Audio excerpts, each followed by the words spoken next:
이제 가다가 원효는 그 무덤 사건으로 인해서 되돌아오게 되고 의상은 혼자 갔어요. 그래서 장안, 지금 서안까지 갔어. 유학을 갔는데 문제가 벌어졌죠. 무슨 문제가 벌어졌는지를 모르겠어요. 도저히 모르겠어요.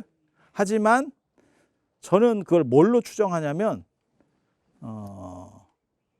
현장 스님이 희한하게도 중국 민족, 중국 국뽕이 있어요, 이 사람이. 그래서 외국인에 대해서 약간 차별합니다. 네가 한 것들이 뭘 알아? 뭐 이런 정신 자세가 있어요, 이 양반이.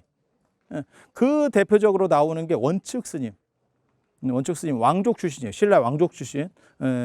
우리나라에서 중국과 가지고 가장 유명하게 된 스님이 세 분이 있습니다. 그게 한 분이 구화산의 김교각 스님, 김지장 스님입니다. 정확하게는. 그 다음에 또 한 분이 사천성의 무상 스님, 정중사 무상 스님. 그리고 가장 머리 좋은 거는 사실은 그러니까 무상 스님은 선파입니다. 선불교. 그리고 이 원측 스님은 유식종, 유식법상종. 이게 제일 머리가 좋은 스님이에요. 그래서 원측 스님 계를 나중에 태연 스님이, 신라의 태연 스님이 이렇게 계승하는 걸로 이런 정도로 생각을 하고 있습니다. 그래서 머리도 좋고 6개 국어를 했다라고 하는. 그래서 그때 유명한 일화가 있어요. 고승전에 보면 유명한 일화가 나온다고. 현장 스님이 인도에서 새로 배운 거를 다 가르쳐 주는 게 아니고 규기 스님한테만 가르쳐 줍니다. 당나라 그 혈통 좋고 출가를 한 머리 좋은 분이에요. 그 규기 스님한테만, 자은 규기 스님한테만 다 이렇게 가르쳐 주는데, 그것도 문지기로 자기 다른 제자들을 시켜서 아무도 못 들어오게 하고 1대1로만 딱 가르쳐 줬대요. 그런데 그거를 원측 스님이 그 문지기 제자들을 매수를 해서, 원측 스님은 왕자 출신이에요. 그걸 잘 기억하셔야 돼요. 뭔 뜻이냐면 많지, 유복하지. 그러니까 그냥 이렇게 잘 베풀어 주면 다 사람들이 좋다 그래요. 그래서 그거를 대돌 밑에서 들었대. 신발 벗는 데 밑에서 이렇게 딱 들었대. 그리고 듣고 규기 스님은 잘 이해하지 못하는 걸 원측 스님은 한 번만 듣고 이해해서 자기네 절인 서명사가 있습니다. 종남산에 서명사. 거기 가서 얘기를 하면 현장 스님이 나중에 듣고 깜짝 놀라더래. 어떻게 나밖에 인도에서, 내가 지금 인도에서 유일하게 듣고 온 사람인데 제가 알고 있지? 이렇게. 그게 이제 원측 스님의 총명성을 나타내는 이야기인데, 이 이야기는 동시에 뭐냐면 중국 한족과 다른 사람들을 차별하는 그런 부분도 있어요. 그러니까 가르침이라고 하는 거는, 사실 가르친다라고 하는 거는 모든 사람에게 평등해야 되는데 한족의 특수층에게 먼저 해줘야 된다라고 하는 뭔가 생각이 있는 거지, 이 사람이. 그래서 저는 의상대사가 현장 스님에게 갔다는 기록은 없어요. 그렇지만 현장에게 갔을 거라고 생각합니다. 갔는데 뭔가 안 맞았던 거예요. 그러니까 원측 스님은 그냥 굴복하고 있었던 거고, 조금 이게 띠꺼워도 저 양반한테 내가 배워야 되니까 라고 해서 참고 있었던 거고, 현장 스님은 좀 뻣뻣했던 것 같아. 나중에도 신라에 돌아와서 이 양반이 중앙으로 못 나가는 것도 저는 그런 부분이 있다라고 생각하는 거거든요. 부석사까지, 그 골짜기까지 들어가서 저렇게 하는 이유가 뭐냐면 뻣뻣해서, 그러니까 대인관계가 별로 안 좋은 거죠. 그렇게 해서 현장 스님한테 가니까, 현장 스님은 그 당시에 엄청나게 뜬 양반이니까 만나줘도 뭐 신라 왕족입니다, 그거 어쩌라고 이렇게 나왔겠지. 그래가지고 기분 나빠서 콧바트리고 다시 돌아갈 수도 없고 갈랬더니 너무 많이 왔지. 그런 거 비슷하다고 생각하시면 돼요. 그래서 다시 갈라니, 아니 집에다가 얘기해놓고 왔을 거 아니야. 내가 진골 귀족인데 나 유학 갔다 올게요. 그랬더니 말렸을 거거든, 분명히. 부모가 아무리 자식이 뭐 출가를 했고 그렇다 그래도 한두 번 말리는 척이라도 했겠지. 아무리 내놓은 자식이라도 말리는 척을 하는 게 당연한 거 아니겠어요? 그런데 멋있게 아닙니다 아버지 이러면서 딱 나왔는데 스님들한테도 다 얘기했을 거 아니야. 나 유학 간다 이렇게 하고 나온 뒤에 벤치 맞았는데 이러고 가기 너무 힘들지. 그래서 코를 빠뜨리고 종남산에 지상사로 갑니다. 지상사로 갑니다. 지상사에 대단한 도인이 있었지. 그게 지엄스님입니다. 지엄스님. 그때 진짜 별 볼 일 없었어요. 그래서 현수법장 스님은 그때 제가인이고, 제가인도 같이 가르쳐. 그거는 장사 안 되고 있었다는 얘기예요. 그러니까 큰 스님인데 예를 들어서 큰 스님인데 수업을 하잖아요. 그러면 스님들만 다 오는 거예요. 그리고 만약에 제가인한테 하는 거면 제가인만 다 오는 거지. 자, 내가 학당을 열었는데 한 서너 명 앉아 있어. 근데 거기에 제가인도 있고 스님도 있어. 발이 날리고 있었다는 거예요. 그게 화엄종의 시작입니다. 그러다가 지엄 스님이 제일 잘한 거는 제자를 잘 뒀다는 거. 한쪽에는 의상 스님, 한쪽에는 법장 스님. 이렇게. 그렇게 해서 그 종남산은 중국 장안에서 남쪽에 있어요. 한참 떨어져 있습니다. 그 얘기는 뭐냐면 이 종남산에 있는 세력들이 장안으로 들어오고 싶지만 아직 제대로 못 들어간 약간 이류들, 호십탐탐 노리는 이류들, 그리고 나중에 화엄종은 들어가는 거예요. 그리고 그 장안 쪽에서 주류로 있었던 거는 현장 스님의 법상종입니다. 유식종, 유식법상종, 유가법상종이라고도 하고 유식법상종이라고 하고 뭐 이렇게 하는 그 신유식학파, 호법계열의 신유식학파인데 이쪽이 장악하고 있고 이 화엄종은 그 다음 세대에는 이걸 밀고 들어가는 거예요. 현수법장 스님이 밀고 들어가는 거예요. 그래서 현수법장 스님 같은 경우도 사실은 현장 스님이 번역하고 이런 거 할 때 밑에 이렇게 짜바리로 일도 하고 그랬었어요. 알바도 뛰고 그 당시만 해도 뭐 이랬었어요. 그래서 참여도 역장에 참여도 하고 뭐 이랬던 상황들이고, 그래서 현장 스님은 너무 대단하니까 그래서 종남산에 그렇게 유학하고 있다가 김인문이 잡혀서 지금 구금됐다, 깜빵에 가 있다 라는 얘기를 듣고, 왕의 동생이잖아요. 당신도 진골이니까 친척벌이거든요. 그러니까 가서 사식을 넣어주러 갔대. 이건 굉장히 재밌는 얘기예요. 그거 아는 사람이 들어가 있으면 사식을 넣어줍니다. 이게 한국의 정입니다. 그렇게 해야 되는 거 아니요? 그렇게 사식을 넣어주러 갔더니 김인문이 기가 막힌 얘기를 하는 거예요. 그게 무슨 얘기냐면 당나라가 서해로 50만 대군을 띄워서 배로다가 침략을 한다. 신라를 침략한다. 라고 하는 정보예요. 그런데 그 정보를 얻었어도 방법이 없다는 거예요. 그래서 의상대사가 내가 이거를 전해줘야겠다. 신라 왕실에 전해줘야겠다라고 해서, 그때는 벌써 지엄 스님이 돌아가셨을 때입니다. 지엄 스님 돌아가셨고 그 끝난 상황에서 현장 스님이 급거 귀국을 합니다. 그러니까 아무한테도 말도 못하고 이제 너무 급하니까 지금 배를 띄운다는데 뭐, 그래서 그걸 얘기해 주려고 왔어요. 왔더니 그때 자기를 후원해 줬었던 사람, 그게 이제 원효와 의상이 다르다라고 말할 때 제가 하는 거거든요. 원효는 자기가 스스로 뻐꾸기를 날려서 바람이 났다 라고 하는 아주 특징적인 게 있고, 여기는 이제 의상은 선묘라는 그 자기를 따라다니는 여자가 있어요. 요즘으로 말하면 사생팬. 사생팬인데 별로 이게 의상은 또 깔끔한 스타일입니다. 그러니까 원효는 좋게 말하면 원흉무해한 스타일이고, 나쁘게 말하면 그냥 재미삼아 사는 스타일인 거고, 의상은 이렇게 딱 분명한 사람이에요.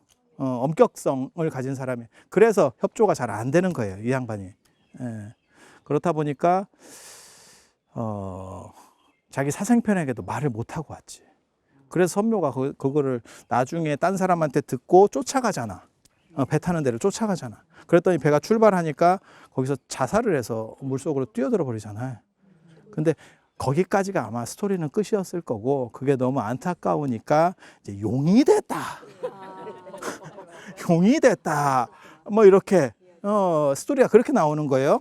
그리고 부석사 나중에 이야기를 보면 의상이 그거를 이제 왕에게 고지하고 나중에 부석사로 넘어오는데, 부석사로 넘어올 때도 선묘가 그 바위를 들어서 배를 타고 올 때도 선묘가 호의를 해주고, 끝까지 이 양반은 주변에서 이렇게 인공위성처럼 돌아요. 그리고 부석사에 가니까 거기에 도적 같은 게 있더래. 그게 아마 비불교적인 세력들이었을 거예요. 그래서 그것들을 청소하는 데 있어서도 선묘가 바위를 이렇게 들어서, 그러니까 용이 여러 역할들을 해. 배 안전 운전도 해야 되고, 그러니까 그때는 또 수영을 해야 되고, 이건 또 이렇게 뭐 이렇게 들어야 돼. 그래서 그 옆에 선묘각이 있어요, 지금도. 선묘각이 있어요. 지금 부석사에 가보시면 있어요. 그리고 굉장히 재밌는 게 그 전설이 이게 진짜 믿거나 말거나 한 전설들도 자꾸 되는 게 실증적 유물이 나온다니까 자꾸. 그래서 부석사 무량수전 앞쪽에 밑에 보면 그게 용 등척추 같이 생긴 바위가 이렇게 내려가는 게 있습니다. 파보면 그게 있어요. 한 13m 정도 용맥이 있어. 그래서 그게 선묘가 거기서 또 이렇게 자빠져 있는 거 아니냐 뭐 이런 또 오만 얘기들이. 그래서 어디까지 이게 어디까지 역사고 어디까지 사실이고 어디까지 진실인지 모르는 이게 알딸딸한 그런 세계 속에서 뭔가 굉장히 재밌는 게 있어요. 그리고 의상이 이제 왕에게 그 얘기를 해줬는데 이제 문무왕에게 고지를 해주니까 문무왕 입장에서 그걸 들었는데 50만 원이 오는 걸 방법이 없어요. 어쩌라고? 그럼 대안이 있습니까? 여기서 이제 되게 재밌는 게 그때까지만 해도 화엄종이 별 볼 일이 없었구나 라고 하는 걸 알 수 있어요. 화엄종이 진짜 뭐 별 볼 일이 있었으면 제가 법궤관을 해서 화엄에 법궤관을 해서 저것들을 물리치겠습니다. 뭔가를 해야 되는데 고지만 해주고 가. 그 얘기는 어쩌라고가 되는 거예요. 그래서 그거를 대전회의를 소집을 해서 얘기를 해보니까 군사력으로는 이미 김유신이 있어도 그게 있습니다. 이게 알아두셔야 될 게 군사가 몇 배 차이가 나버리면 작전이 안 통해요. 그리고 그거는 현대 운동 경기에서도 비슷해요. 그러니까 이종격투기라든지 이런 것도 체급 차이가 너무 나잖아요. 그러면 기술이 잘 안 통합니다. 그걸로 그냥. 그래서 여러분들도 승리하기 위해서 몸집을 불리잖아. 승리할 수 있습니다. 충분히 승리할 수 있습니다. 걱정 마세요. 그래서 진짜요 이게. 그 손자병법에도 나와. 그게 병력이 2배 이상 차이 나면 이게 작전으로 안 된다는 거예요. 현대전은 절대 그렇지 않아요. 현대전은 무기전이기 때문에 병력이 필요가 없어요. 누가 좋은 무기를 가졌느냐가 중요한 거지. 예전에 그 걸프전에서 이라크 100만 대군 어쩌고 했지만 그냥 묶어놓고 팼잖아. 그런 거 보면 지금 현대전은 안 통하는 거고, 진짜 진기한 경우만 그것을 계략으로서 이기는 경우들이 있어요. 근데 그거는 대부분 평지에서 붙는 게 아니고 아주 특이한 방식을 써서, 그게 우리도 있었잖아. 을지문덕의 살수대첩. 댐으로 조졌다라고 하는, 이게 믿지 못할 사건. 개인적으로는 뭐 잘 안 믿습니다. 이유가 뭐냐면 다 척후를 하는데 수십만이 움직이는데 그 앞에 물 막은 거를 척후가 안 됐다고? 그렇게 될 확률은 진짜 낮은데. 그러니까 우리가 이기지 않았다는 게 아니에요. 단지 그 댐 전술은 일부분이었을 거고 그 외에 또 다른 전술들로 해서 을지문덕이 이겼을 거다라고 저는 생각을 하는 거예요. 그래서 훨씬 더 대단한 거고, 그거를 중국 자료나 이런 데서는 댐으로 이겼다라고 하는 게 오히려 자연재해로 졌다라고 하는 게 덜 쪽팔리는 겁니다. 그러니까 저는 그게 그 부분을 약화시키는 게 우리 민족의 입장에서는 더 좋다라고 생각을 하는 쪽인 거예요. 제가 역사를 보는 관점에서는. 그리고 현실적으로 그렇게 많은 군대들이 움직이는데 그런 척후가 다 갑니다. 지금도 마찬가지지만 미치지 않으면 사령관이 그걸 못 해낸다는 거는 사령관으로서 있을 수가 없는 일이에요. 그래서 조금 생각을 달리 해보실 필요도 있는 거고, 그렇게 해서 대전회의를 하니까 방법이 없어. 50만 원 어떻게 막아요? 이제 이렇게 해서 문제가 생긴 거고, 그때 한 사람이 뭐라 그러냐면 명랑 스님이 우물로 올 정도로 대단한 신통을 가진 사람이다. 이게 이제 나오기 시작하는 거예요. 그래서 명랑 스님한테 한번 얘기를 해서 비방을 한번 찾아봅시다. 그때 내가 있었으면 나도 어떻게 됐을 건데. 안타깝지. 내가 늦게 태어나서 그래요. 여러분이 계시는 여기도 그 신인종 명랑 스님 계통의 사찰입니다. 지금 여기가. 그래서 그 명랑 스님이 이제 의뢰를 받았어요. 그랬더니 절을 하나 지어달래.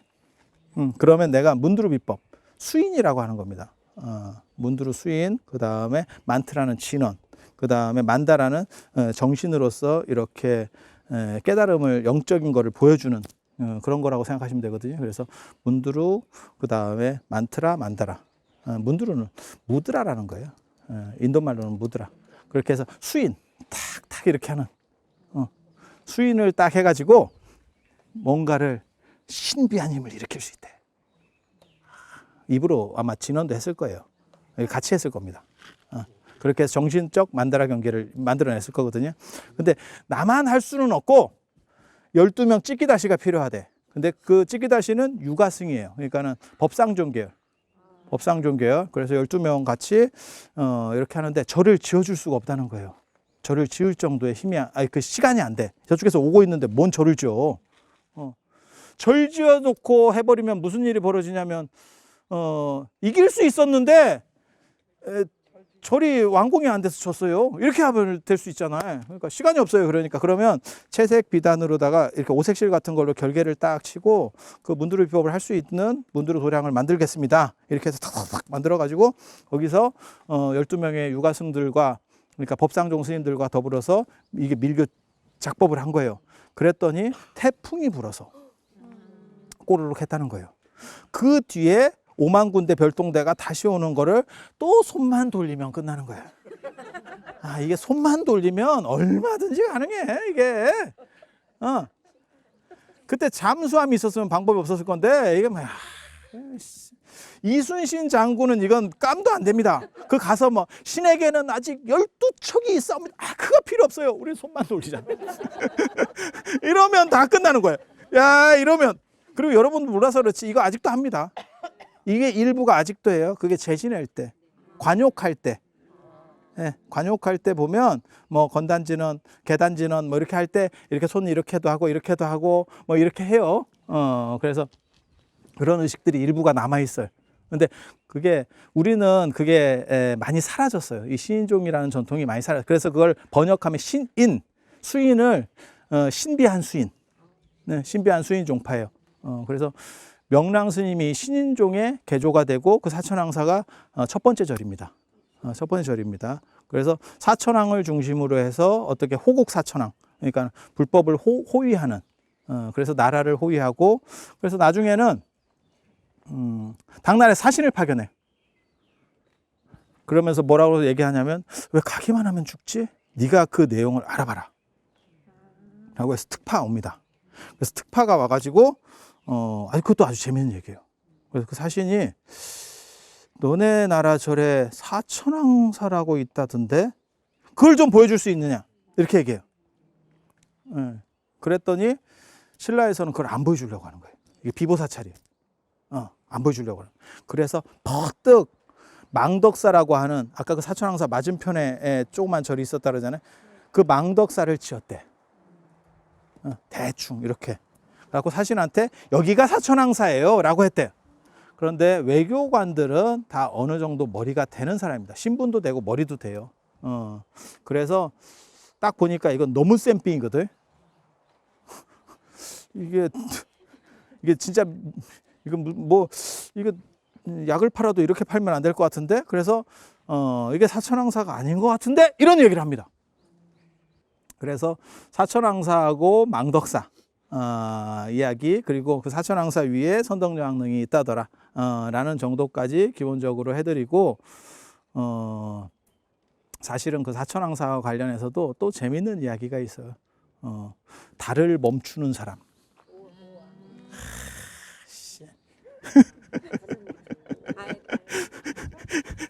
스케일 크지? 그 월명사가 사천왕사 사람이에요. 월명사. 도솔가 피리를 불면 달이 멈춰. 피리 소리를 들어야 되니까 달이 음악 애호가야. 응. 이게 저 구약에 보면 여리고 성벽 무너뜨릴 때 이게 그 여호수아가 태양을 멈추거든. 비잖아. 태양을 멈춰버리거든. 그런데 이게 되게 재밌는 게 우리는 피리로다가 달을 멈춰. 이게 뭐 태양과 달이 동네 북이요. 이게 무슨 야, 그 성 무너뜨릴 때까지 아직 해 좀 냉겨 이러면 해가 그래? 이러면서 이러고 있다는. 야, 뭐 장난하냐. 태양 입장에서는 지구가 배도 않을 거다. 태양의 눈에서는 지구가 보이지도 않아. 그런데 옛날 사람들은 그런 생각을 한다는 게 진짜 재밌지. 그래서 달이 그 소리 들으려고 피리를 너무 잘 불어서 와 이렇게 감동을 하고 멈춰있다. 그리고 너무 이쁜 여자가 나타나면 달이 창피해가지고 수줍어서 숨는데. 그게 수압회월이잖아. 수압회월. 꽃도 부끄럽고 달도 이렇게 숨는 거예요. 나 미친다. 옛날 사람들 실제로 그래가지고 지구가 저 달이 멈추고 태양이 멈추잖아. 지구가 뽀장나요. 전쟁에 이기는 게 중요한 게 아니고 인류 전체가 아장난다. 자, 그래서 사천왕사와 관련된 이야기 이런 정도 해드리고, 그러니까는 명랑스님 이후로도 계속 사천왕사와 관련해서 신비적인 이야기들이 흐르고 있었던 거예요. 그게 이제 월명사 기록까지 나오게 되는 거고, 그런 정도 들어두시면 되고, 다음 시간에는 또 다른 진기한 이야기 해드릴 수 있도록 그렇게 하겠습니다. 자, 들어주셔서 감사합니다. 그래서 남산이 뭘 의미하는 거냐면, 선도산에도 조각이 많고, 그 다음에 토암산에는 석굴암 불국사가 있고, 북쪽에 이제 금강산에는 백률사, 그 다음에 굴불사, 이런 절들이 있는데, 남산이 특별히 더 많은 건 뭐냐면, 예전에는 남쪽을 선호해요. 양명한 기운. 그래서 이게 어떻게 보면 민중불교의 성지입니다. 잘 나가는 사람들, 귀족들은 다 안에다가 절을 만들어 놓고, 이제 좋은 걸로 다 재질로다가 해놨을 거고, 그 다음에 이제 민중적인 사람들이 이런 데다가 바위에 이제 불상 새기고 이러면서, 나도 잘 됐으면 좋겠다라는 생각들을 하는. ERS에 동참하신 분들 중 추첨을 통해 황제바이오에서 황제 동충하초 엑기스, 황제 버섯 감로스를 드립니다. 사찰로 들어서면 마음이 포근해집니다.